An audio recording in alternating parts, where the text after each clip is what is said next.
landlords are actually now the new priority. You have something desirable, meets their needs, the price point is perfect, but also it means that you're doing self-assessment well ahead of the game for next year as well. So Sam, you've seen Hammock, you've had a bit of a play. How does it all fit your needs in terms of your client base?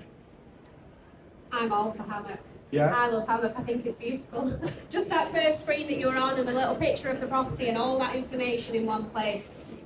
Speaking from experience, not just running my own small practice, but working in larger practices for 12 years prior to that, landlords are a complex area when it comes to speaking about MTD. So we might have an individual that has a property, husband and wife, and then another one with his friend, and then they can be all over the place. We've got furnished holiday lets, we've got all of these complications, and from my experience they haven't actually been controlled very well. So yes, we get the right numbers on the tax return at the end of the year, but it's usually the case that it will be a director of a limited company, we're doing his tax return and then we go, oh, he's got a property as well, let's ask him about that. He sends us a little piddly spreadsheet or sometimes just an email saying this is the rent monthly, do you have any expenses? It's that conversation, we kind of have to pull that information out of landlords a lot of the time.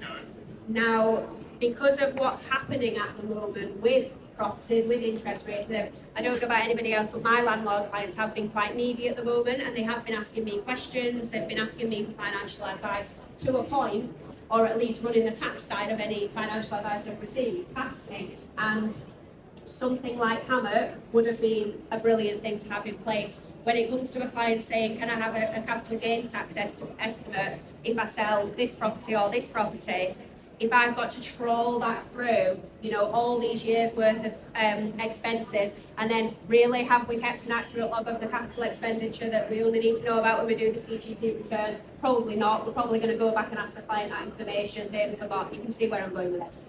This puts it all into one place, and I do feel like this is a real opportunity to neaten up the landlords as clients and be able to provide them with a better service at a time where they're very likely to be asking us a lot of questions. So, especially the price point, for what it's worth, I'd pay that for my landlords now and take the hit myself, knowing that actually from a time save point of view it wouldn't be a hit at all. So I'm all for Hammock, and I'm not on commission. That was a big sell. Yes.